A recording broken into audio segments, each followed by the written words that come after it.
You are teaching at 3 universities माशाल्लाह, top institutes of Lahore. आपकी class में ज़ाहिर है लड़के भी होते होंगे.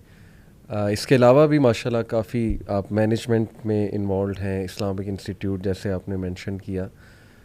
But since when are you practising हिजाब? अल्हम्दुलिल्लाह वहदहु वस्सलातु वस्सलाम अला मन ला नबिय्य बअदा. जैसे कि आपने सवाल किया है कि मैंने हिजाब कब स्टार्ट किया, although I am a working women, तो ये है कि मेरा जो वर्किंग करियर है इसको अराउंड 25 to 27 ईयर्स हो गए, जिसमें मुझे बहुत ज़्यादा मर्दों से इंटरेक्ट करने की हाजत पेश आई. एक तो टीचिंग के लिहाज से और एज़ वेल एज़ जब मुझे मैनेजमेंट में मर्दों के साथ बहुत ज़रूरत पड़ी और ख़ासी डाइवर्सिटी रही. मुझे गोरों के साथ भी काम करने का मौका मिला, मुझे सिखों के साथ काम करने का मौका मिला. जी हाँ. और इंटरेस्टिंगली एक दफ़ा तो हालांकि मेरा ताल्लुक़ एक रिलीजियस फैमिली से है, ट्रेडिशनली तो जैसे एडल्टहुड बड़े हुए और दुपट्टा लेना शुरू कर दिया, आहिस्ता आहिस्ता उसी को हिजाब में कन्वर्ट कर लिया. लेकिन एक वक्त ऐसा भी आया कि जब मुझे लगा कि शायद इतनी ज़्यादा मेरी इंटरेक्शन थी कि मेरे लिए मुश्किल हो जाता था फेस निकाब करना. मुश्किल हो जाता था.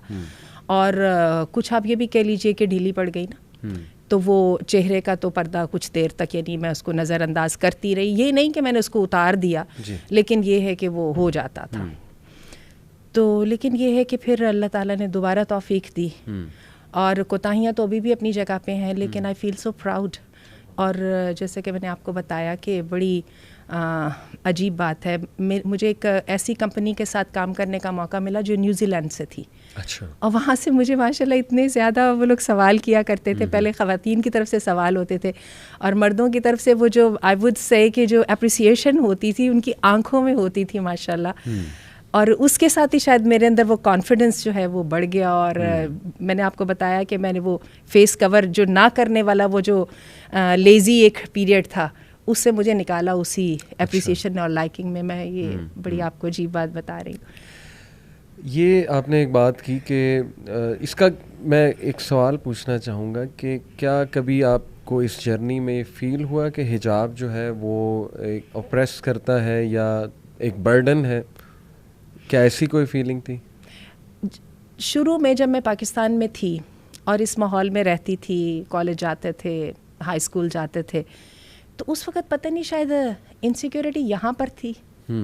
उस वक़्त तो बहुत महसूस होता रहा. और उस वक़्त मुझे याद है कि किसी भी जगह पे जहाँ पे भी एक्सेल नहीं कर पाते थे, खा कमज़ोरी कोई और ही होती थी, लेकिन उसको अमूमन हिजाब के साथ एट्रीब्यूट भी कर देते थे. अच्छा. और घर वालों से जाके शिकायत भी कर देते थे. सही. और वैसे एक बात और जो मैंने फ़ील की है वो ये है कि पाकिस्तान में जो माहौल है वो अब हालात वैसे बदल रहे हैं. मैं यूनिवर्सिटीज़ और कॉलेजेस में देख रही हूँ कि हिजाबीज़ बहुत ज़्यादा आने लगी हैं, लेकिन उस वक्त मुझे याद है कि बहुत ज़्यादा इनकरेजिंग नहीं था. सही. यानी आप करते थे तो लोग आपको कह ही देते थे कि भाई यानी आपकी इस बात का ख्याल रखना कि आप हिजाब करती हैं, तो लोग इसको like they would ignore it और they would take to it कि भाई इसको इग्नोर करना है.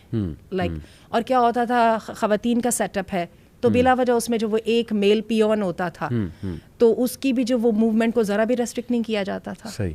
और कुछ अंदाज इस तरह का होता था कि भाई अगर कर रहे हो तो भाई खुद ही हिसाब कर ध्यान कर लो. ये मैंने पाकिस्तान में देखा. लेकिन जब मुझे बाहर जाने का मौका मिला और एक दफ़ा मेरे लोगों ने समझ लिया कि ये हिजाब करने वाला बंदा है, और इसके जो कि मैंने आपको बताया कि नॉन मुस्लिम्स के साथ भी हुआ, तो नॉन मुस्लिम्स में तो बहुत ज़्यादा जब उन्होंने समझ लिया कि भाई ये बंदे ने हमारे साथ वाली सीट पे मेरे साथ सोफ़े पे नहीं बैठना और इस बंदी ने जो है मेरे साथ हैंडशेक नहीं करना, तो वो एक ही दफ़ा बताना पड़ा. सही. उसके बाद उन्होंने उसका ख्याल भी किया, उसको बाकायदा एक्सेप्ट भी किया. सही. और later on it change into very deep respect. माशाल्लाह. गुड. अल्हम्दुलिल्लाह. मैं असल में आपने कहा कि पहले बहुत मुश्किल होता था ये एक्नॉलेज. मुझे याद है वाकई 90s में और ही सोच थी. अब काफ़ी ज़्यादा माशाल्लाह. और सरप्राइजिंगली जबकि फ़्रांस में हिजाब को बैन करने की मूवमेंट चली, इंडिया में आप देख लें रिसेंटली अभी वो एक क्लिप भी आया, एक सिस्टर थी उसने सब के सामने खड़े होकर अल्लाह अकबर के नारे भी लगाए निकाब में. तो मेरा ख्याल उससे भी काफ़ी करेज मिलता है यंग जो सिस्टर्स हैं। और यूनिवर्सिटीज़ में आपकी बात दुरुस्त है कि बहुत तादाद बढ़ रही है। हमसे बहुत सी सिस्टर्स जो हैं वो सवाल करती हैं, हमसे मुराद यानी यूथ क्लब से, हमारी जो सिस्टर ब्रांच है, कि उनके फैमिली वाले सपोर्ट नहीं करते। आपका तो माशाल्लाह एक सपोर्ट मौजूद थी, आपने कहा रिलीजियस फैमिली से आप हैं, तो what strength they can have. बहुत से डाउट्स आते होंगे उनके जहन में व्हेन दे स्टार्ट डूइंग हिजाब, स्कार्फ लेट्स से, या हिजाब करना शुरू किया या निकाब करना शुरू किया, फैमिली बहुत अपोज करेगी, ज़ाहिर है, तरह तरह की बातें सुननी पड़ी, तो वो स्ट्रेंथ कहाँ से लें? आपकी क्या एडवाइस जो है वो उन्हें होगी? बल्कि आपने जैसे ये पॉइंट उठाया तो मैं आपको अजीब बात बताऊं, एक काइंड ऑफ हिपोक्रेसी हमारे यहाँ मौजूद है, हत्ता कि दीनदार तबके में भी है। अच्छा। उस तबके में भी जहाँ पे हिजाब एक नॉर्म है। सही। मसलन होता क्या है कि आम तौर पे विद इन द फैमिली जो देवरों जेठों से पर्दा नॉर्मली नहीं किया जाता। सही। अच्छा, इसी तरह से वो जो कज़िन्स वगैरह से नहीं किया जाता। खा बाहर जाने में आप बहुत ज़्यादा वो अबाया वगैरह पहन के जाएं, वो अलग बात है कि घर के अंदर रहन सहन में इस तरह से होता है कि बड़ी चादर दुपट्टा वगैरह लेना है, लेकिन ये है कि इन चीज़ों की समटाइम्स हमारे रिलीजियस तबके के अंदर भी ये चीज़ मौजूद है। वही वजह है कि बहुत सारी चीज़ों में हम फ़्लो के साथ जा रहे होते हैं बगैर सोचे समझे। सही। तो मैं भी ये समझती हूँ कि वो जो टाइम था जिसमें मैंने सोचा समझा नहीं था, उस वक्त तक हिजाब मेरे लिए बर्डन भी रहा और मैं उसको ऑब्स्टेकल समझती रही। एज सून मुझे रियलाइज़ हुआ कि ये बर्डन नहीं है, या मैंने उसको अंडरस्टैंड कर लिया, तो वो एकदम मेरी पावर बन के बन गया, मेरी स्ट्रेंथ बन गया। सही। तो ये है बात। और ख़ास तौर पे जिन लोगों का आप जिक्र कर रहे हैं कि जिन्होंने नया हिजाब लेना शुरू किया, एकदम फैमिली तो नहीं सपोर्ट करती, और हस्बैंड के लिए डिस्पाइट ऑल इंस्टिंक्टिव राइटियसनेस, उसके बावजूद उनकी तरफ से भी आता है भी अब क्या है एकदम वो जो मेरे दोस्तों का माहौल है उसके अंदर मैं ये मान लूँगा कि भी अब मेरी बीवी को मूव नहीं करना, लेकिन वो पूरे का पूरा सेटअप जो चेंज हो रहा होता है उसके साथ सारे ही घबरा रहे होते हैं। बिल्कुल। लेकिन मैं वही समझती हूँ, दोबारा मैं कहूँगी कि आज के दौर में मैं यंग बच्चों में, बच्चियों में भी वो उठान देख रही हूँ जो हमारे ज़माने में नहीं थी। They really are 10 years early अपनी मेच्योरिटी में हमसे ज़्यादा हैं। अच्छा। क्योंकि मैंने अपनी बेटियों में और बेटों में ये चीज़ देखी, हमें इन बातों की समझ बहुत देर से आई। सही। लेकिन हमने देखा कि हमारे बच्चों में जल्दी आ गई। इसी तरह मैं अपने स्टूडेंट्स में वो जो थॉट्स देखती हूँ, जो क्वेश्चंस उनके देखती हूँ, और ये सोशल मीडिया ने वैसे बहुत सारी चीज़ों को पोलराइज कर दिया, आई वुड कॉल इट, है ना। सही। बड़ी जल्दी जल्दी ग्रे एरिया जो है ना वो रिड्यूस होता जा रहा है। ऐसे ही है, और ये बड़ी एक अच्छी बात हो गई। तो जो बुराई की तरफ गए वो भी सही क्लैरिटी के साथ गए, और जो अच्छाई की तरफ गए वो तो माशाल्लाह पूरे कॉन्फिडेंस के साथ गए। तो ये है कि कहीं ना कहीं तो स्टेप अप करना होगा ना। बल्कि आपने मीडिया की बात की, आई थिंक कि जो रिवर्ट्स है ना, जो वुमेन वहाँ से कन्वर्ट होती हैं क्रिश्चियनिटी से, या एथियस्ट होती हैं कुछ कन्वर्ट हो जाती हैं, ऑस्ट्रेलियन वुमेन, कैनेडियन, अमेरिकन जो भी हैं, आई थिंक उनकी स्टोरीज़ ने बड़ा एक किरदार निभाया है, क्योंकि हमारी बच्चियों ने देखा कि वो एक ख़ास लाइफ गुजार के आ रही हैं और वो कितना अप्रिशिएट कर रही हैं, बल्कि some of them even cry during the interview के हिजाब ने मुझे कितनी प्रोटेक्शन, आई थिंक उसने बहुत एक रोल प्ले किया है। अच्छा, सोशल मीडिया की ये एक बहुत बड़ी ब्लेसिंग है, इसलिए कि मुझे याद है अपने बचपन में हमारी एक्सेस बस वही वो अब्दुल गनी फारूक की जो बुक थी ना कि हम कैसे मुसलमान हुए, उस तक थी। इसके अलावा नहीं थी। या कभी कभार अच्छे जो उर्दू डाइजेस्ट या हकायत वगैरह में कोई कहानी आ जाती थी किसी नॉन मुस्लिम की। लेकिन माशाल्लाह इसकी ये एक उसका जो है पॉजिटिव एस्पेक्ट है, इसके साथ हमारी हर वक्त क्लिप्स, हर वक्त ऐसे लोगों के साथ, हत्ता कि हम उनके साथ कन्वर्सेशन भी कर सकते हैं, कम्युनिकेट भी कर सकते हैं। और many a time their stories and their experiments are very very relatable. तो और फिर जब ख़ास तौर पे हम उनको देखते हैं कि इतने सक्सेसफुल लोग और ऐसे वो कर रहे हैं, तो वाकई अल्हम्दुलिल्लाह। और आपने बात की ना, हमारी जनरेशन 10 times आगे है, 10 year आगे है। मैं आपको अपना पर्सनल एक एक्सपीरियंस बताता हूँ।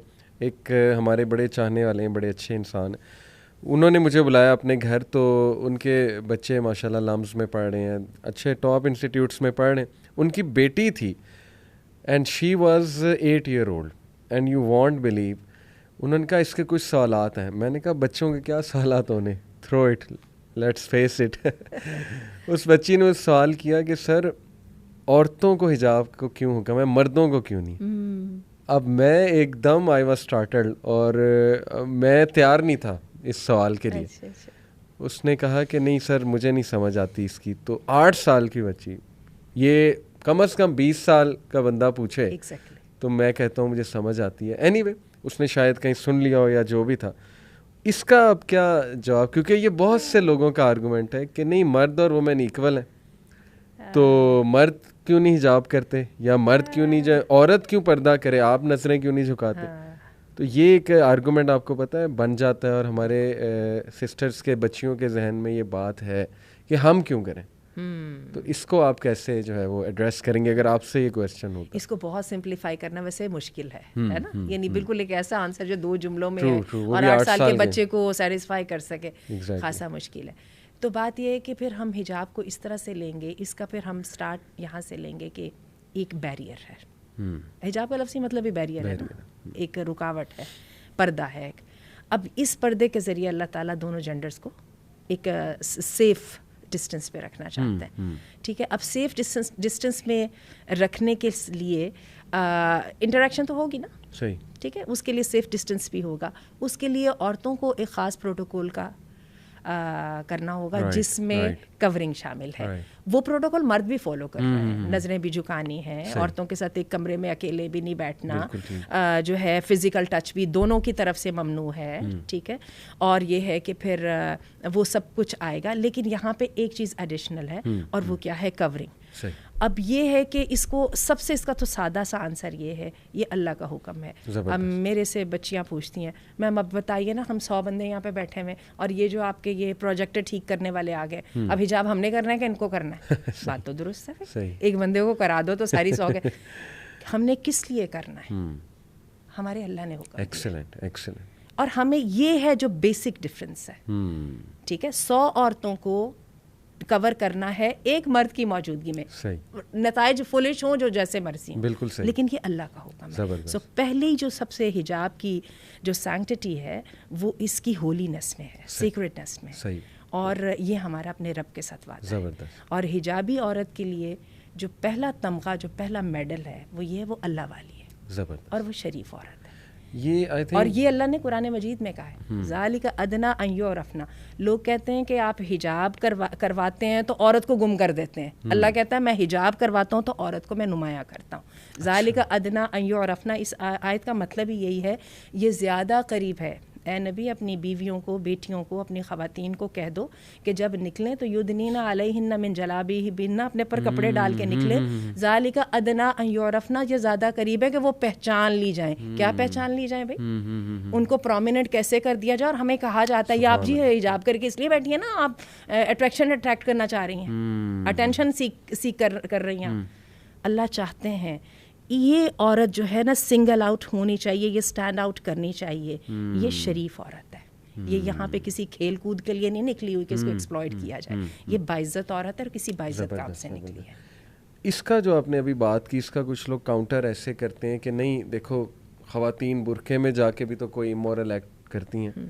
हमारे माशरे में कई लोग मिसाल देते हैं कि जी वो बुरखा पहन के निकलती हैं, आगे जाके उतार देती हैं और जो मर्ज़ी करती फिरती हैं। तो वो ये कहते हैं कि फिर ये शराफत का सिंबल कैसे है? यानी आप तो सेक्सिज्म की तरफ जा रहे हैं, प्रेजुडिस की तरफ जा रहे हैं। आप ये कह रहे हैं कि जो औरत हिजाब में है वो शरीफ है, या बुरखे में है वो शरीफ है, जो नहीं है तो क्या इसका ऑपोजिट ट्रू है कि वो शरीफ नहीं है? बात ये है कि एक होता है कि कहते हैं कि एक चीज़ की हकीकत को छुपाने के लिए जनरलाइज करना उसको सबसे इफ़ेक्टिव टूल होता है। बिल्कुल बिल्कुल, ठीक है। और अल्लाह ताला कुरान मजीद में कहते हैं जिन लोगों की बुराई करते हुए कि अल्लज़ीना यसुद्दून अन सबीलिल्लाहि, और ईमान वालों के साथ वयबगूनहा इवजा, उनकी कोशिश ये होती है कि कोई ना कोई टेढ़पन निकाले। ठीक है।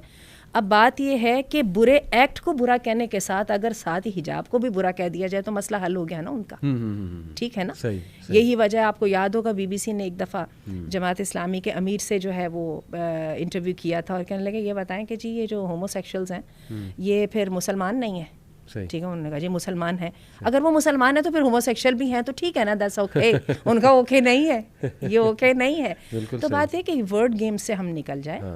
और अगर आप आ जाइए स्टेटिस्टिक्स की तरफ, तो स्टेटिस्टिक्स तो टोटली डिफरेंट हैं मुसलमान ममालिक में। हालांकि उन ममालिक में ट्यूनिस और लीबिया जैसे ममालिक भी शामिल हैं जहाँ पे हिजाब की ज़माने का ख़त्म हो चुका है। टर्की भी अब आके वापस आ रहा है, लेकिन हम सब जानते हैं कि टर्की में भी ऐसा ही था। उनको और दूसरे ममालिक के कंपैरिजन में आज भी वहाँ पर जो है वो हिजाब वाली औरतों की हिरासमेंट कम है। औरतों बल्कि इन जनरल औरत की जेंडर के साथ के ख़िलाफ़ जो है जो उसको नुकसान पहुंचाना है, जो उसको हरास करना है, वो बहुत कम है कंपेयरिंग टू दी अदर। हम सब जानते हैं ऑस्ट्रेलिया में और जर्मनी में और अमेरिका में क्या क्या सिचुएशन है। और हत्ता कि वो जो आप लोगों ने की थी जो आइसलैंड की जो पैराडॉक्स वगैरह हैं, वो वहाँ पे आप जाके रेट देखें तो वो कहाँ पे, इंडिया में देखिए ज़रा किस तरह से है। तो ये तो बात होगी। अच्छा, इसमें भी आप ये देखिए कि जो ख़वातीन हिजाब लेती हैं, और अगर मैं अपने वो ज़माने की वो बेसोची समझी हिजाब करने वाली ख़वातीन को डिस्करेज भी करूं, जब भी उनमें से ज़्यादातर लोग ज़्यादा पाकीज़ा, ज़्यादा इस आला किरदार रखने वाली थी बनिस्बत उन लोगों के जो हिजाब नहीं करती थी। और आज कल की तो मैंने देखा माशाल्लाह बच्चियाँ इतनी समझदारी के साथ हिजाब करती हैं, और मुझे हैरत भी हो रही होती है कि कैसे अल्लाह ने उनको इतनी ईमानी ज़रूरत दे दी। वही जो हमारी वो जो इंडिया की एक बच्ची थी, आप देखें पता नहीं कैसे अल्लाह ने उसके मुंह से कैसे निकलवा दिया, और कैसे फिर अल्लाह ताला ने उसकी आवाज़ में ऐसी उसके नारे में बरकत डाल दी कि पूरी दुनिया को सुनना पड़ा वो नारा। बिल्कुल सही। और बात वही है जो आपने कही ना। देखें, कुछ लोग मुझे खुद एक दोस्त थे, वो पहले मजाक था उनके साथ, खैर वो मजाक में कहते थे, मैंने कहा यार आओ नमाज़ पढ़ लो। आगे से कहते थे कि नहीं हमने देखा है नमाजियों को कैसे होते हैं। मैंने कहा भाई नमाजी अगर मिसाल के तौर पे कैसे होते हैं, ऐसे मुराद है कि सख्त दिल, इल डिसिप्लिन, ये वो, कोई कह सकता है ये तो चोरी भी करते हैं, स्मगलिंग का कारोबार करते हैं। मैंने कहा अगर एक नमाजी स्मगलिंग कर रहा है तो इसका क्या मतलब है, नमाज गलत है। अगर कोई हिजाब में कोई गलत काम कर रहा है तो इसका तुम क्या कहोगे कि हिजाब जो है वो गलत है। बिल्कुल ऐसे। ऑन दी अदर हैंड मैंने जो बात की ना कि वो ये कहते हैं कि जी क्या मतलब है जो हिजाब में नहीं है वो शरीफ नहीं है। ये सेंटेंस, हम तो कोई जजमेंट पास कर ही नहीं रहे, हम तो सिर्फ ये कह रहे हैं कि अल्लाह सुब्हानहू व तआला ने ये हुक्म दिया है और आपने ही आयत सुनाई कि ताकि तुम जो है वो एक डिसेंट खातून के तौर पे जानी जाओ। इसका मतलब ये कि थ्रू आउट हिस्ट्री और साइकोलॉजिकली स्पीकिंग भी अगर आप देखें कि जब उन्होंने वुमेन को कोई सिडक्टिव रोल देना होता है, मतलब टू यूज़ दिस वर्ड, तो फिर क्या वो सिंबलाइज करते हैं, बॉडी पार्ट्स को ही। तो ऐसा नहीं है कि जो नहीं करती उस पर कोई हम जजमेंट पास करें कि वो शरीफ नहीं है, नेक नहीं है वगैरह वगैरह। लेकिन जो अल्लाह का हुक्म कर रहा है पूरा, वो तो डेफिनेटली अल्हम्दुलिल्लाह वन स्टेप अहेड है। ये अच्छा, है बस। वैसे आपका क्या ख्याल है, दोबारा अपनी डेफिनेशन को पहले अगर हम कर लें ना, हम एग्री उस पर हो जाए तो बाकी की बात भी आसान हो जाएगी। जिसने अल्लाह के हुक्म का ख्याल नहीं किया उसकी शराफत पे कोई भी आपकी तरफ से वो नहीं लगेगी। देखें थोड़ा सा तो लगाइए, थोड़ा सा, ज़्यादा ना सही थोड़ा बहुत लगा दीजिए।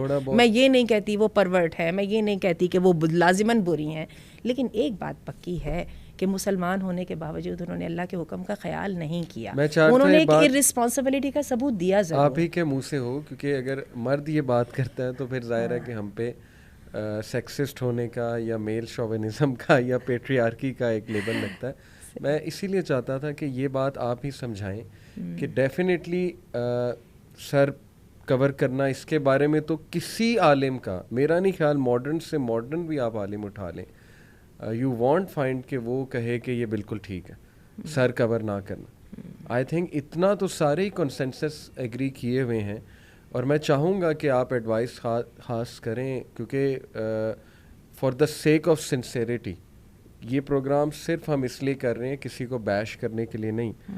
मैं आपको अपनी आंखों देखा वाक़या बताता हूँ। मैं एक बार सड़क पे था, यहाँ कैनाल रोड पे, इशारा आया, इशारे पे मैं खड़ा हुआ तो एक आंटी जो हैं वो साथ वाली गाड़ी में थी, मैं इधर था, तो वो आंटी ने, एक यंग लड़की थी, उन्हें, वो बाइक पे बैठी हुई थी, उन्हें कहा कि बेटी थोड़ा जा ढक ले अपने आप नू, पंजाबी में कहा मैनू शर्म आन दी। तो अब मैं एकदम एक स्टार्टल हुआ, मैंने कहा कितनी सख्त बात इन्होंने कर दी। लेकिन थोड़ा सा मैंने सोचा कि वो बूढ़ी खातून ने बड़ा सिंसियर, ठीक है उनको नहीं अच्छा लगा, हाँ ना अच्छा लगा उन्हें, लेकिन उन्हें देखें सिंसेरिटी देखें कि मुझे, उन्होंने कहा मुझे बुरा लग रहा है, मैं हालांकि एजेड खातून हूँ, बेटी मुझे बुरा लग रहा है कि आप इस तरह से नुमाया हो रहा है थोड़ा बहुत। तो मैं चाहता हूँ कि यूनिवर्सिटी हमारी जो स्टूडेंट्स हैं, जाहिर है कि अब एक ट्रेंड आ रहा है कि सर से दुपट्टा बिल्कुल ख़त्म हो रहा है।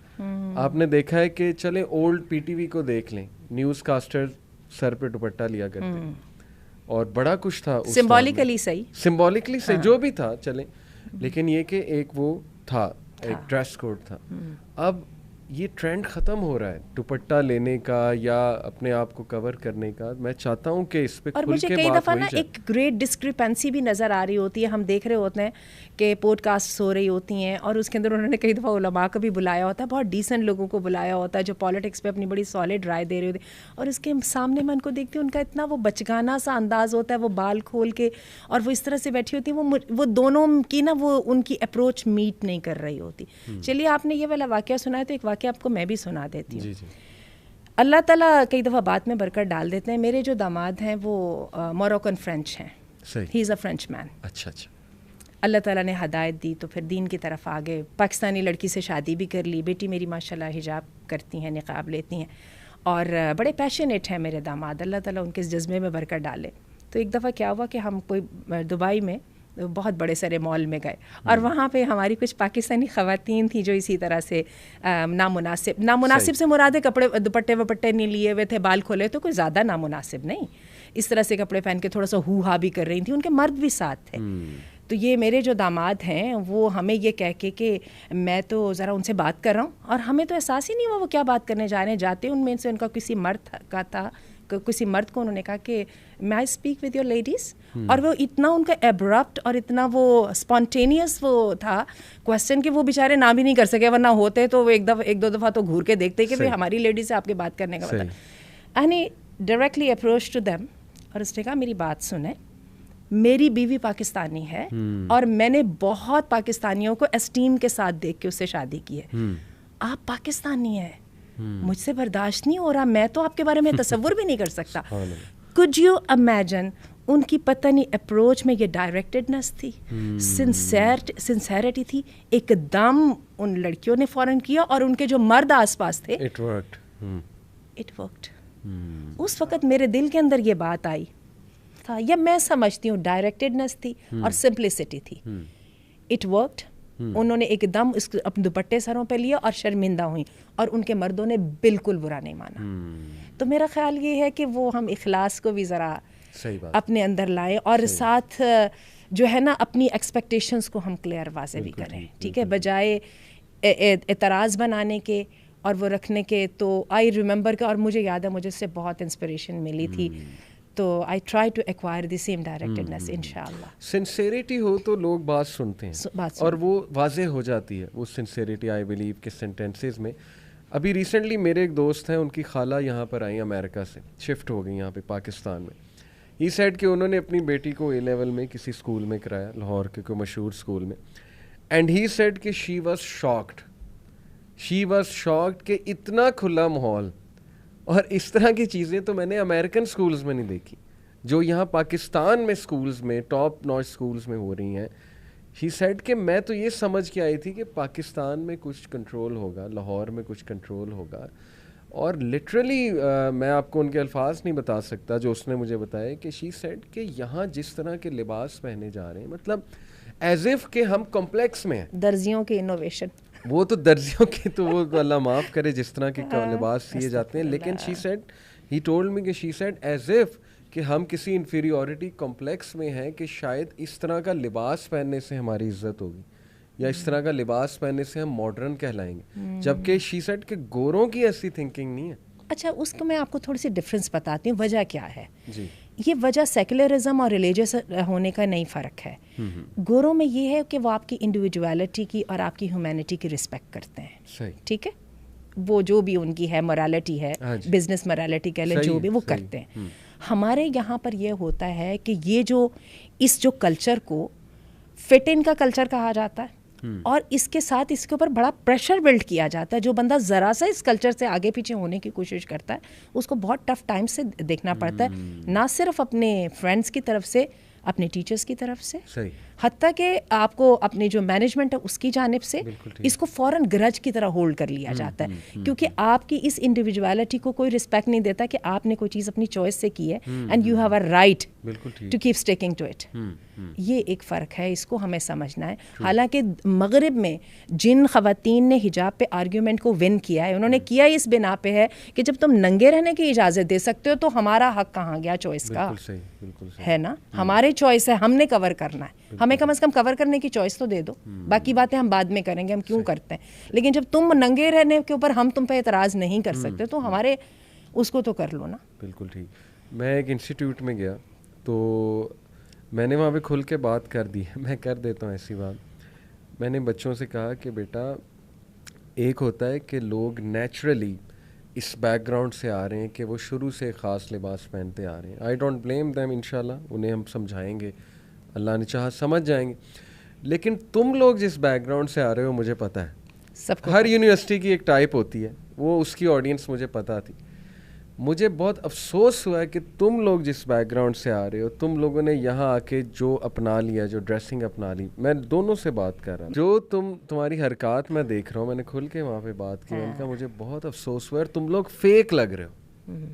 मतलब बंदा ओरिजिनल, एक बंदा पीछे से ऐसे बैकग्राउंड से आ रहा है, लेकिन तुम लोग साफ पता लग रहा है वाना भी, इसको मैं वानाबीज़म कहता हूँ, फेक लग रहा है। exactly. कैसे इज्जत होगी तुम्हारी? बेसिक साइकोलॉजी कहती है कि जब आप फेक करते हैं किसी चीज़, जब आप वो बनते हैं जो आप नहीं हैं, जैसे आपने कहा fit in culture, just to fit in. मैंने भी बहुत बेवकूफ़ियाँ की अपने टीनेज में, जस्ट टू फिट इन।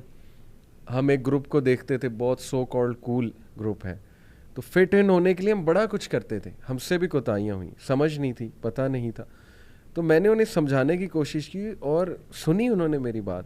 अगर वही बात है, सिंसेरिटी से बात की जाए तो ये कल्चर, आई थिंक आपने रियल जो रीजन थी उस पे उंगली लगाई थी, ये भी है, उसको वो डिनाई नहीं कर सकते कि आई नो योर बैकग्राउंड, मुझे पता है तुम लोग। और आपने कहा कि वो जो तुम्हारी जो है ना वो डिस्क्रिपेंसी बोलूंगी मैं, उसको समझ रहा हूँ, उसको कैसे ब्रिज करोगे? एग्जैक्टली तो उनके पास इस बात का वाकई जवाब नहीं था। इस बात का वाकई जवाब नहीं, और फिर कॉग्निटिव डिसोनेंस लोगों की पैदा होती है बहुत ज़्यादा।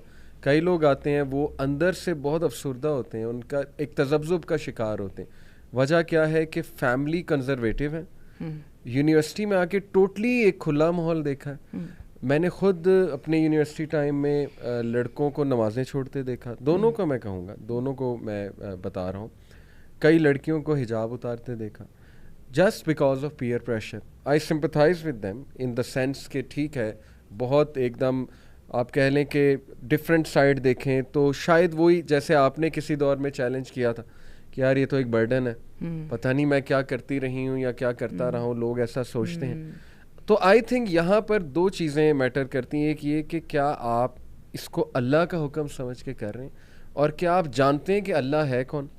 जैसे मैं आपको इंटरेस्टिंगली बताऊं कि वो जो 8 साल की बच्ची थी, उसको मैंने क्या आंसर किया, उस वक्त मेरे जहन में यही आया अल्लाह की तरफ से। मैंने कहा कि बेटा आप सबसे ज़्यादा मोहब्बत किससे करती हैं? तो उसने कहा कि पापा से। मैंने कहा अगर पापा कुछ कहेंगे आप करेंगी? हाँ। उसने कहा हाँ करूँगी। तो मैंने कहा अल्लाह तो पापा से भी बढ़ के, अल्लाह आपका खालिक है। मतलब मुझे लगा कि बच्चों को एक सिंपल आर्गूमेंट दूंगा तो शायद वो इसको समझ ले, माशाल्लाह उसको समझ भी लगी। तो मैंने कहा ये आपके रब का क्रिएटर का हुक्म है, इस पे तो कोई अब इख्तलाफ नहीं है ना, आप देखें, जाएं, रिसर्च करें। तो मैं समझता हूँ कि अगर वो ये चीज़ जान लें कि अल्लाह कौन है, अल्लाह सुब्हानहू व तआला सबसे सिंसेर है, हमारे माँ बाप से भी बढ़ के सिंसेर है, हमारा खालिक है, वो चाहता है हम किसी साइकोलॉजिकल डिस्ट्रेस से ना गुजरें, और वो हमने पूरी रज़ा और रग़बत के साथ उसकी गुलामी का वो अपने गले में डाला हुआ है, हम उससे जुदा होने को तैयार नहीं है। बिल्कुल ऐसे ये ज़रा 8 साल की बच्ची के लिए नहीं है, मैं 16 साल की बच्ची के लिए कहूँगी। एक छोटी सी बात को मैं और भी ऐड करूँ, अभी आपने कहा ना कि किस बैकग्राउंड से आके आप क्या अपने आप को करने की कोशिश कर रहे हैं, मैं इससे ज़रा पीछे जाऊँगी।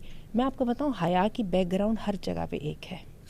ये जो आपकी है ना 5th वर्ल्ड, जो अमेज़न के जंगलों में रह रहे हैं, वैसे वहाँ पे भी बहुत मुस्लिम कबाइल मौजूद हैं, जो ऑस्ट्रेलिया के उन जगहों पे रह रहे हैं जहाँ पे शायद दूसरे इंसान जो है ना सिविलाइज्ड लोगों का पैर भी नहीं पड़ा हुआ, सही। वहाँ पर भी यही है। मैं ये क्वेश्चन करने ही वाला था। अच्छा। कि हया जो है, हाँ, ये थ्रू आउट हिस्ट्री तो ऐसे ही रही और है। मैं आपको बताऊं मुझे इसकी समझ कैसे आई है। मैंने आपको बताया मुझे सिखों के साथ काम करने का बहुत मौका मिला। उन लोगों ने कैसे एकदम अडॉप्ट कर लिया, उन्होंने कैसे मेरी इसको चेंज कर लिया। उन्होंने तो एज बिजनेस नॉर्म चेंज किया था ना, जो आपकी बिजनेस एथिक्स है उसके मुताबिक अपने कोलीग को स्पेस देनी है, तो उन्होंने मुझे कैसे एक्सेप्ट कर लिया और वो कैसे इतनी जल्दी अडॉप्ट कर लिया उन्होंने मेरी इस थिंकिंग के साथ, मेरे डिफरेंट वे के साथ। मिनटों में कर लिया, कोई ज़्यादा टाइम ही नहीं लगा और अप्रिशिएट भी किया। क्योंकि तो वो एक मोटिवेशन थी, हाँ, सैलरी मिलती है तो बिजनेस एथिक्स फॉलो करने, लेकिन अल्लाह जब कह रहा है, हाँ, उसको हमने चैलेंज उसको अल्लाह हमने एग्जैक्टली उसका हमने ये देखें, ये तो कितनी बड़ी एक डिस्क्रिपेंसी है कि खालिक क्या बॉस से बढ़ के नहीं है। बिल्कुल राज़िक खालिक है। बॉस की बात हम इसलिए मान रहे हैं बिजनेस एथिक्स लगाने, कंपनी का कल्चर है, वैल्यूज हैं, लेकिन अल्लाह की बात जो हम फौरन चैलेंज कर देते हैं। तो ये तो मैं ये समझता हूँ कि एक तो ये कि हम अपने बच्चों को अल्लाह का तारुफ बहुत स्ट्रॉन्ग कराएं, उससे आई थिंक स्ट्रेंथ आपने भी जैसे कहा बहुत आएगी इंशाल्लाह। मुझे बहुत मौका मिला टीन्स के साथ को पढ़ाने का। उनमें मैंने देखा है कि ग्रेड 8 में और ग्रेड 9 में जो बच्चियाँ हैं, मैंने लाहौर में भी ऐसे स्कूल्स में पढ़ाया जहाँ पे को एजुकेशन थी, जो प्रीमियर स्कूल्स थे, और मुझे इंटरनेशनल स्कूल्स में भी पढ़ाने का मौका मिला। मैंने नोट किया कि ग्रेड 8 में, ग्रेड 7 में, ग्रेड 9 में बच्चियाँ एकदम मर्दों के झुरमट से अलग रहना पसंद करती हैं नेचुरली। हाँ, नेचुरली। और बल्कि मैंने तो कई बच्चियों को इतना ज़्यादा प्रेशर में देखा कि ब्रेक होते ही, क्योंकि नॉर्मल जो लर्निंग प्रोसेस है उसके अंदर तो चले समझ नहीं ना आती, वो एक तरफ लड़कियां बैठी एक तरफ लड़के बैठे हैं, चल रहा काम। तो जैसे ही मैंने देखा कि ब्रेक होती ही तो वो बेचारी काइंड ऑफ, जो उनमें से 2-4 तो होती थी, वो इतनी ज़्यादा हो जाती थी कि वो अपने आप को टॉयलेट से निकलना ही नहीं है। और मैंने लड़कों को भी देखा है कि लड़कों को भी मैंने देखा है बिला वजह की जो है वो बहुत कॉन्शियस होते हैं व्हेन गर्ल्स आर अराउंड, और they don't want to do anything जिससे ये पता लगे कि ये लड़कियों को देख रहे हैं या उनकी वो उसको वो डिसरिस्पेक्ट समझते हैं। And I appreciate it so much. ये नेचर है, ये फितरत में है। और ये मैंने जो है अपने उसको हर जगह पे देखा है। डिफरेंट जो नेशनैलिटीज़ थी, जब उनमें देखा तो फिर ये इसका मतलब ये मौजूद है तो है ना। बिल्कुल सही।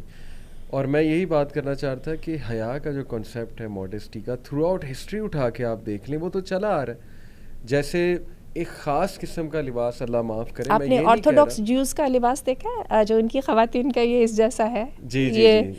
और वो ईसाई जो नन्स हैं, जी, क्यों ये सारी सिमिलैरिटी एक जैसी क्यों है? exactly. वो उसी तरह का वो लिया जा रहा है। ये क्यों ऐसी है? मदर मैरी को आप देख लें, वो कैसे डिपिक्ट करते हैं पिक्चर्स में। तो इसी तरह मैं एक बार देख रहा था 1940s की न्यूयॉर्क की और लंदन की ब्लैक एंड वाइट वीडियोस हैं। अच्छा। स्ट्रीट की, कॉमन स्ट्रीट की वीडियो है, पता नहीं कैसे बनाई होंगी, बहरहाल फेसबुक पे मौजूद थी। मैंने देखा कि लॉन्ग स्कर्ट्स थे, अच्छा जैसे अबाया होता है, जी जी, खुले लॉन्ग स्कर्ट्स थे अच्छे खासे, और हेड कवर्ड था। तो ये क्या था ये सारा? ये भी तो सोचे ना, आपका बैकग्राउंड क्या था, आपकी हिस्ट्री क्या थी। इसका मतलब है कि आपने जो बात की, फितरत में कॉन्सेप्ट मौजूद था थ्रू आउट हिस्ट्री। आपने कबीलों की भी मिसाल दी, कुछ लोग इसको काउंटर भी करते हैं कि नहीं जी वो तो वह कपड़े ही नहीं पहनते ये वो, लेकिन बात असल में ये है ना कि आप मेजॉरिटी ह्यूमन हिस्ट्री को अगर स्टडी करेंगे और वहाँ पे एक कॉन्सेप्ट देखेंगे, जैसे रोमन सिविलाइजेशन को आप देखें, तो वहाँ एक ख़ास किस्म का लिबास जो है वो वाली ख़वातीन पहनती थी। मैं टारगेट नहीं कर रहा, जो आप कह लें कि उस बिज़नेस में इन्वॉल्व थी, प्रोस्टिट्यूशन के बिज़नेस में इन्वॉल्व थी। तो इसका मतलब वो भी एक्नॉलेज तो कर रहे हैं ना कि औरत में अट्रैक्शन भी है और उसके ज़ाहिर है बॉडी पार्ट्स में भी, इसलिए उस तरह का लिबास पहनाया जा रहा है। एक फ़िलॉसफिकल एस्पेक्ट भी है। वो अल्लामा इकबाल का बड़ा ज़बरदस्त शेर है ना कि ताऊ से रुबाब, कौमों की तकदीर में क्या है, शेर मुझे याद नहीं आ रहा, पहले स्ट्रगल है और बाद में फिर ताऊस और रुबाब है। आप रोमन सिविलाइजेशन का आपने नाम लिया ना, मैं अभी आपके सामने ईरानियन सिविलाइजेशन की बात करने लगी हूँ, क्योंकि हमने रीसेंट टाइम्स में देखा है कि ईरानी जो सोसाइटी है वो एकदम कैसे वो उस मॉडर्निज्म से वो कैसे पलट के दोबारा कंजर्वेटिज्म के अंदर वापस आई है। हम अभी उसकी बात करते हैं, इससे पहले ज़रा रोमन्स की बात कर लें। जब तक तो रोमन सिविलाइजेशन को पूरी दुनिया में जगह नहीं मिली, जब तक वहाँ पर वही नॉर्म्स थे जो इंसान के फितरी चल रहे थे, और उसी तरह से ख़वातीन और मर्दों का इंटरेक्शन भी वैसा ही था। जैसे ही सक्सेस का नाम ले लीजिए ना, एकदम जैसे उनकी सोसाइटी वो कामयाब हो गई, तो फिर क्या हुआ कि सबसे पहले औरतों को निकाल के लाया गया। कहते हैं कि फ़लसफ़ा जो है ये रोम की तवाइफ़ों से शुरू हुआ था। क्योंकि जी जी, ये इंटरेस्टिंग बात मैं आपको बताऊं, हमारे बरे सग़ीर में भी जो है, आप ये देखिए जिसको आप फ़न कहते हैं, ठीक है, शेर और गज़ल, वो उमराव जान अदा वगैरह हमने अपने वक्त पे मूवीज़ वगैरह देखी हैं, तो ये तवाइफ़ों के घरों की कहानी थी। इसलिए कि राजे महाराजे और नाइट्स और नवाब जो है वो जहाँ पर अपनी नफसानी ख्वाहिशात की तस्कीन के लिए जाया करते थे, तो वहाँ पे कुछ जहनी तस्कीन भी चाहिए होती थी ना, तो वो भी कर देती थी, क्योंकि वो हमेशा एक स्टेप आगे होता है, सिविलाइजेशन का अगला स्टेप होता है। तो बात ये है कि ये चीज़ें जब आई, अच्छा यूरोप में भी ये चीज़ें जब ही आई, जब यूरोप की तहजीब इस वक्त जो है ना सुपर पावर की तहजीब है, ठीक है। इससे पहले यूरोप में भी एग्जैक्टली वही था जो हमारे यहाँ, इसीलिए तो हम देख रहे हैं ना बुनियादें ज्यूज़ में भी वही हमें मिल रही हैं, ईसाइयों में भी वही मिल रही हैं, आपको हर जगह पे वही मिल जाती हैं। आपने चाइनीज़ औरत का लिबास देखा है, वो जो उनका कन्फ्यूशस वगैरह के टाइम का था, वो भी ऐसा ही है। तो बात है उसमें हम इंसान हर जगह पे एक जैसे ही हैं, ठीक है। बाद में जब हमने ऐशो इशरत आई और हमने समझा हम कुछ बन गए हैं, तो हमें अल्लाह के सिस्टम के पैरेलल एक इनोवेशन इसका मैं नाम देती हूँ, ये जो नेगेटिव किस्म की क्रिएटिविटी है, हमें वो भी लानी है। शायद हम कुछ ऐसा कर दिखाएं जो कि अल्लाह रब्बुल इज़्ज़त को भूल गया था और उसको याद नहीं रहा, तो वो हम अपनी उसमें डाल देते हैं खराबियाँ। फिर वहाँ से जन्म ली, और फिर जब जन्म ली तो फिर ख़ानदान का शिराजा बिखरा, फिर औरतों का इस्तेहसाल असल में हुआ।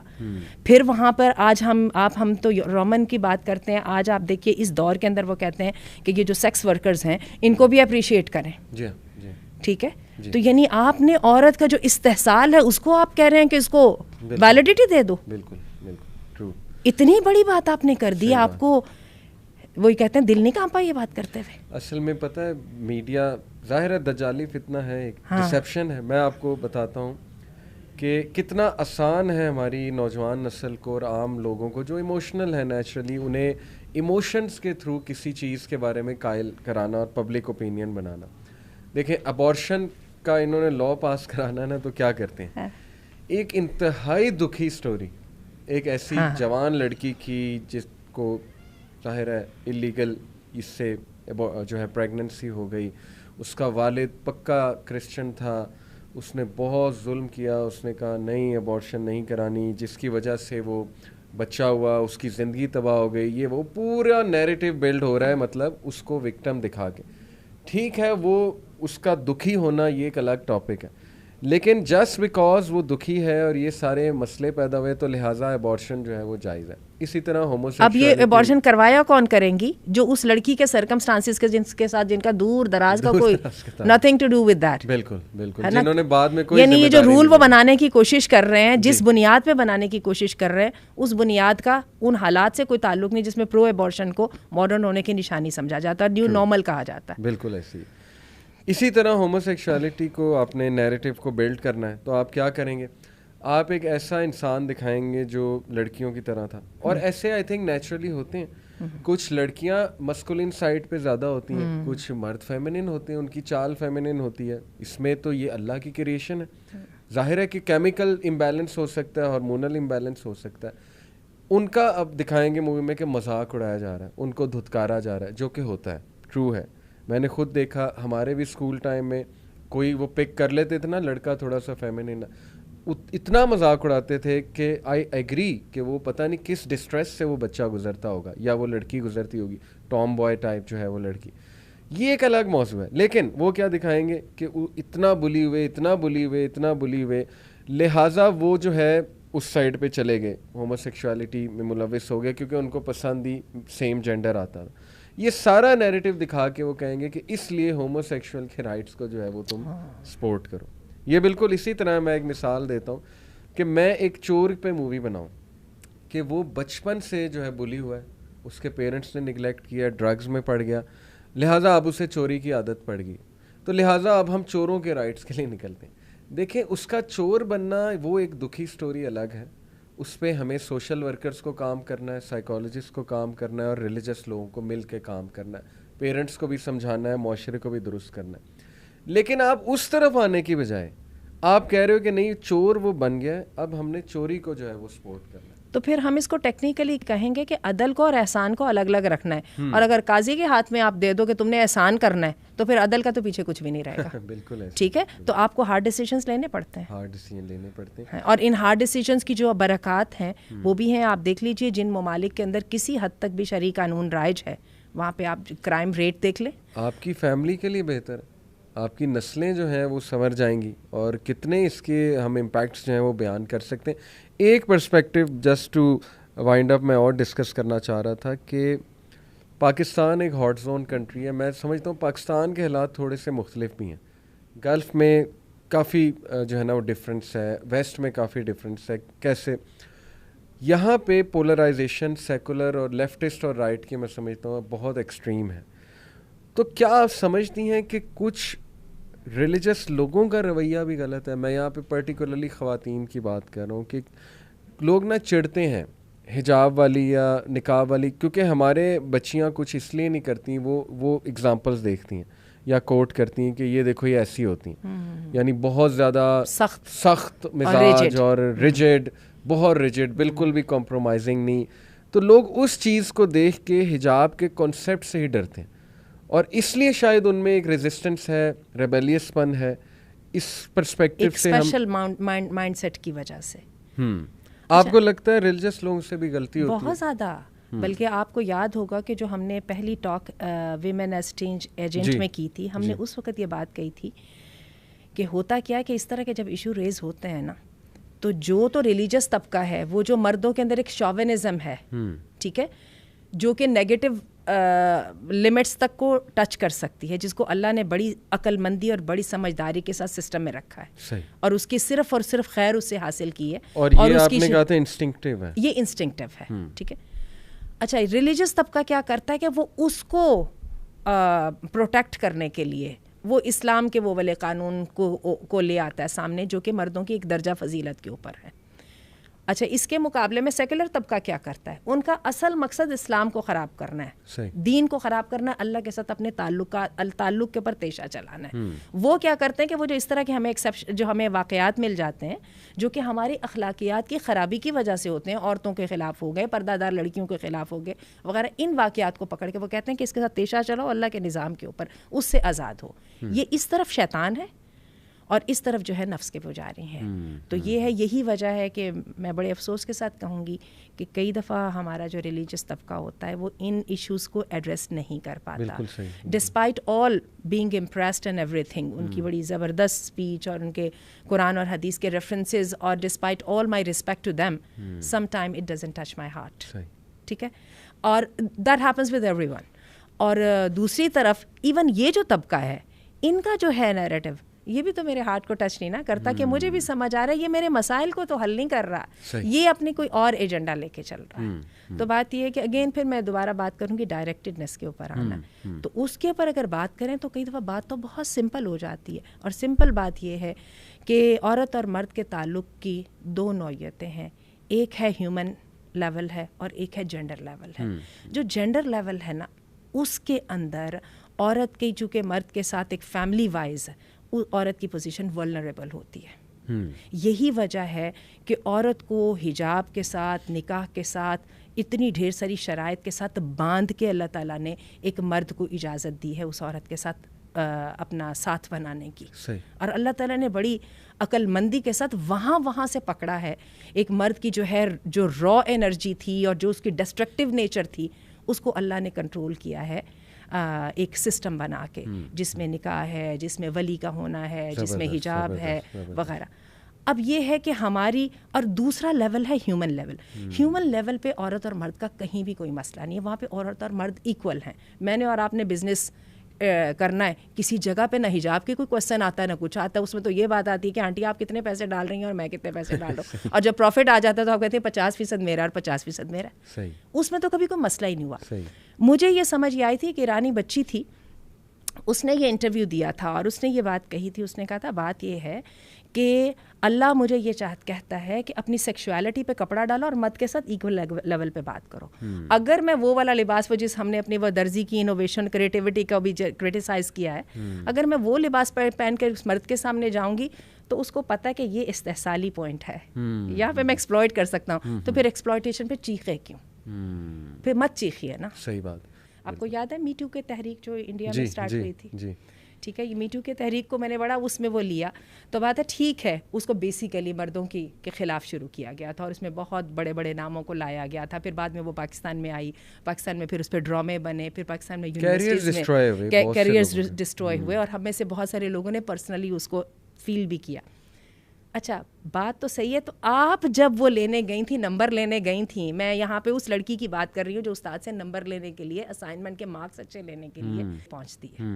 आप कहेंगे मैंने थोड़ा सा किया था, उन्होंने फिर आगे से ज़्यादा कर दिया था, तो you got what you wanted. तो फिर इस पे वो कहते हैं ना, आप विक्टिम ब्लेमिंग करें।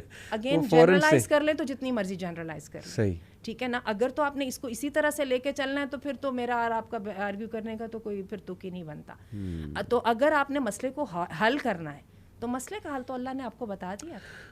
और देखें ना, आपको यहाँ पे जेंडर को और अपनी सेक्स को बीच में नहीं लाना, मेक श्योर। लेकिन आपका लिबास, आपकी बातचीत, आपकी जो है कन्वर्सेशन का टाइप, एक एक चीज़ ज़रा वो ये जो आपके माहिरीन है, ये ज़ुबान के माहिरीन हैं और ये जो बिहेवियर के माहिरीन है, उनसे ले लीजिए कि आप जो है बॉडी लैंग्वेज आपकी क्या कह रही है। बिल्कुल सही। अगर आप उसके बारे में कॉन्फिडेंट हैं तो फिर आइए ब्लेम करना स्टार्ट करते हैं। और हम आंटी यहाँ पे बात करते हैं कि विक्टिम ब्लेमिंग नहीं, विक्टिम रिस्पॉन्सिबिलिटी। हाँ, उससे कौन जो है वो इनकार कर सकता है। हम नहीं ब्लेम कर रहे, लेकिन हम तवज्जो दिला रहे हैं आउट ऑफ सिंसेरिटी कि थोड़ा सा हमें भी देखना चाहिए।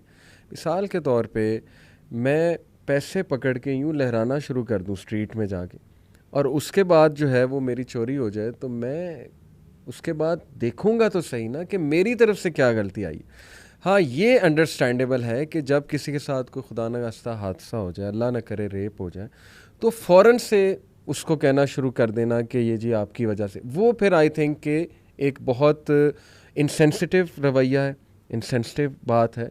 मौका देख के वो खुद ही आप उन्हें मौका दो कि शायद उनके भी जहन में ऐसी कोई बात आए कि क्या गलती। तो ये कुछ ऐसे बयानात आ जाते हैं जो इंसेंसिटिव होते हैं, आई बिलीव वो एक अलग इशू है। अल्लाह की जो हदूद है उसके बारे में अल्लाह ताला कुरान मजीद में कहते हैं इनके करीब ना जाना। जी, ठीक है, तो हम जो बात कर रहे हैं ना वो रेप जैसा इंसिडेंट होने से पहले की बात कर रहे हैं। ठीक है, अल्लाह माफ़ करे, जब वो हो जाएगा तो फिर उसमें जिसका जो हिस्सा होगा वो उतना उसमें वो होगा। उसमें एक औरत को विक्टिम ब्लेम जितना मर्जी कर ले, उसकी वजह से उस मर्द की सज़ा में कोई कमी नहीं होगी। बिल्कुल सही, ठीक है, इसलिए हम उससे पहले की बात कर रहे हैं। बिल्कुल सही। तो वो जो पहला है हिजाब उसी के लिए है ना। और ये भी मैं एक बात ज़रूर करना चाहूँगी, बहुत कहा जाता है हिजाब का मतलब है औरतों को गायब कर दो, औरतों को घरों में बिठा दो, औरतों को बस दे शुडंट बी हर्ड ऑफ।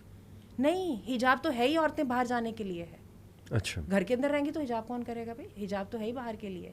हिजाब वो प्रोटोकॉल है, वो सिस्टम है जो अल्लाह मुतारिफ करवाता है कि how to interact with strangers, male strangers. ये बड़ा ज़बरदस्त आपने वर्ड यूज़ किया, एक प्रोटोकॉल है। हाँ, ये एक प्रोटोकॉल, प्रॉपर डायरेक्शंस हैं कि आपको ज़रूरत पड़े तो आपने हिजाब में रहते हुए कैसे करना। और फिर आप ये देखिए, मैं आपको एक बात बताऊँ, ये मर्दों को भी ये औरतों को तो फोकस रखता ही है, जो घर से अपनी जो है ना जेंडर को कवर करके तो मर्दों के साथ इक्वल लेवल पे आके काम करने के लिए औरतों को तो फोकस करता है, ये मर्दों को भी फोकस करता है। शैतान रहता है, मैं मानती हूँ, बीच में हेयर एंड देयर मौके आते रहते हैं, लेकिन क्या है वो न्यूट्रलाइज होते जाते हैं। वो क्या आपकी केमिस्ट्री की ज़ुबान में बोलते हैं ना, अल्कलाइनाइज होते जाते हैं ना। सही, ठीक है, वो क्योंकि आपने वो वाली मेजर्स लेनी है, तो इंशाल्लाह आप बड़े नुकसान तक नहीं जाएंगे। और दूसरी बात ये भी हमें देखना है, ईमान घटता बढ़ता रहता है। ये नहीं कि आज मैं हिजाब कर रही हूँ इस सोच के साथ तो इसका मतलब कि my job is done with. No, I have to keep preparing myself. मुझे अपनी गलतियाँ निकालते रहना है, मुझे अपने आप की अपनी वो जो नीयत को दोबारा खालिस करते रहना है, मुझे अपने हिजाब के तरीक़ों को इम्प्रूव करते रहना है। ज़बरदस्त, लाइकवाइज मर्दों, एक्सीलेंट। और मैं आपको बताऊँ कि ये एक बड़ा इशू है कि अब मुकाबलाबाजी शुरू हो गई है बजाय के रेफर्मेशन के। देखें, अगर मर्द लड़के टीनेजर्स खोखों पे बैठ रहे हैं, मतलब वो यही वर्ड यूज़ करती हैं, सिगरेट पी रहे हैं, पार्टी कर रहे हैं, तो इसका ये मतलब नहीं है कि अब यंग लड़कियां एक मूवमेंट चलाएं पेरेंट्स के ख़िलाफ़ कि हमें भी खोखों पे बैठना, हमें भी पार्टी करनी है, हमें भी बाहर जाना है। बजाय कि ये मूवमेंट चलाने की ज़रूरत है कि इन लोगों को समझाया जाए, ये ज़िम्मेदारी निभाएं।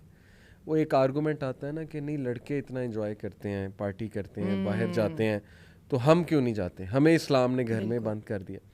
तो बजाय कि ये क्वेश्चन पूछने के, पेरेंट्स को चाहिए कि अपने लड़कों को भी समझाएं कि आराम से, मतलब मुझे तो याद है मेरी अम्मी तो एक टाइमिंग्स रखती थी कि इस टाइम के बाद तुम मुझे घर से बाहर नज़र ना हो, और अल्हम्दुलिल्लाह कंट्रोल था, मेरे अब्बू इस पे सख्ती करते थे। तो ये तो आई थिंक एक पेरेंटिंग का मसला है। इस मसले को लेके ये कहना कि मैं भी मुकाबलाबाजी पे आऊँगी, अब आप देखें औरत मार्च आ जाके मेरे नज़दीक तो यही है। मैंने एक भाई से खुद सवाल पूछा, उसने कहा था कि उसने एक बैनर उठाया था, बैनर पे लिखा था कि मेरी बहन शर्मिंदा है लड़की होने पे। मैंने कहा ये इसका क्या मतलब है? कहता इसका मतलब ये है कि मर्दों को सारी इजाज़त है, मर्द सिगरेट भी पी सकता है। अब देखें ना वो बेचारा, क्या अब मैं कहूँ कितनी बेवकूफ़ाना बातें हैं, मर्द सिगरेट भी पी सकता है, मर्द पार्टी भी कर सकता है, मर्द मोटरसाइकिल भी चला सकता है, मैं मर्द हूँ, मैं जब चाहे जो मर्ज़ी कर सकता हूँ, तो मेरी बहन नहीं कर सकती। वो फिर ये कि जेलस होती है कि मैं भी काश मर्द होती। अब एक वो करना है, गले पे छुरी रख के तो आप जितना मर्जी डाका मार लें अगर तो आपने बात कर सकने की करनी है जी, वो तो ये वाली बात exactly. हो गई। और एक ये बात है कि जो बात काम की समझ भी किसी को आए। मैं हमेशा यही समझती हूँ कि हमारे जो फेमिनिस्ट हैं वो कहते हैं औरतों को खड़े हो जाओ मर्दों के खिलाफ। मैं मानती हूँ मर्दों की तरफ से प्रॉब्लम्स हैं, थोड़ी नहीं है, बहुत ज़्यादा है पाकिस्तान में बहुत। इसके बजाय हमारे फेमिनिस्ट लोगों ने कहाँ पे वो तहरीक शुरू की जिसमें मर्दों को एहसास जिम्मेदारी दिलाया। बिल्कुल, बिल्कुल यही वजह है हम पाकिस्तान की ख़वातीन जहेज़ पे रो रही हैं, हम विनी की रस्मों पे रो रही हैं, हम जो हैं जो तलाक और खुला के ऊपर जो हमें तंग किया जा रहा है उस पर हम रो रही हैं। उसकी तरफ कोई आने की तरफ तैयार ही नहीं है। हमारी बच्चियाँ छोटी छोटी बच्चियाँ ज़ैनब जैसी जो है वो रेप हो रही हैं, उसके ऊपर कोई तहरीक चलाने को तैयार नहीं है। तहरीक चलानी है तो इस बात में कि मौजे नहीं मैंने तुम्हारे पता नहीं ढूंढ के देने हैं कि गर्म करने के क्या करने, तहरीक चलानी तो इस बात पे। तो इसका मतलब कि दे डू नॉट रिप्रेजेंट अस। उन्होंने हाईजैक कर लिया ना हमारे कल्चर को रिप्रेजेंट, उन्होंने हाईजैक कर लिया और उसको अपने लिए यूज कर रहे हैं। बिल्कुल सही। जज़ाकल्लाह। जस्ट टू वाइंड अप, सबसे पावरफुल आपकी जो मुझे बात माशाल्लाह लगी, सारी बातें पावरफुल थी, बट व्हेन यू सेड कि जब आपको रियलाइज़ हुआ कि अल्लाह का हुक्म है, तो फिर आपकी वो सारी चीज़ें जो हैं वो ख़त्म हो गई और डाइल्यूट हो गई। तो आई थिंक ये जो एक सेंटेंस कहा जाता है ना, हिजाब is my choice, although I understand ये किस कॉन्टेक्स्ट में कहा जाता है, लेकिन हिजाब is not your choice, rather it is the commandment of अल्लाह सुब्हानहू व तआला। आई थिंक कि इससे एम्पावरिंग और इससे पावरफुल सेंटेंस ये है कि आप अल्लाह को पहचानें और फिर देखें कि अल्लाह ताला आपको किस लेवल पे एम्पावर करना चाहता है थ्रू द कॉन्सेप्ट ऑफ हिजाब। अब बिलीव कीजिए वो जब यूनिवर्सिटी में थे, गर्मी नहीं लग रही तुम्हें वगैरह ये वो, इसका एक ही जवाब है, बहुत गर्मी लग रही है, मुझे अपने दीनी अहकामात में सबसे ज़्यादा मुश्किल हुक्म हिजाब करना लगता है। बिल्कुल लगता है, ये मेरी बहुत ढेर सारे मज़ों के ऊपर वो अटक डालता है। सही बात। मैं क्यों करती हूँ, मुझे जहन्नुम की आग से डर लगता है, मेरे अल्लाह ने हुक्म दिया, वेदर आई लाइक इट और नॉट। सही बात, सही बात। बहुत सी चीज़ें मर्दों को भी करनी पड़ती हैं जो उनके बहुत उसके खिलाफ जाती हैं, ज़ाहिर है डोपामीन स्टाइल के खिलाफ जाती हैं। बिल्कुल ऐसी बात है। तो हमें ये समझना चाहिए कि ज़िंदगी में जितनी भी अच्छी चीज़ें हैं, मैं तो आंटी इसको इस तरह देखता हूँ, वो मुश्किल है। हाँ। और आप बेहतर इसको बताएंगी, आप उम्र में भी बड़ी हैं, एक्सपीरियंस भी ज़्यादा है। मैंने तो ये देखा है मुश्किल काम के लिए मेहनत भी है, लेकिन उसका फ़ायदा भी बहुत ज़्यादा है और एट द एंड उसका रिवॉर्ड भी बहुत ज़्यादा है। जिब्रील आए नबी करीम सल्लल्लाहु अलैहि वसल्लम के पास और गमज़दा और ख़ामोश थे। आप सल्लल्लाहु अलैहि वसल्लम ने पूछा कि क्यों? कहने लगे अभी जन्नत को देख के आ रहा हूँ। अल्लाह। इट वॉज सराउंडेड विद मुश्किल चीज़ों के साथ। और जहन्नुम को भी देखा है कि ये सराउंडेड थी मज़े की चीज़ों के साथ, जिनके साथ मज़े आते हैं। सही बात, सही बात। और यही बात है कि आसान तक रहू शयन वहुव खैरुल लकुम। जज़ाकल्लाह खैर, बहुत शुक्रिया। इंशाल्लाह will keep inviting you. Take care. अस्सलाम वालेकुम। वालेकुम अस्सलाम।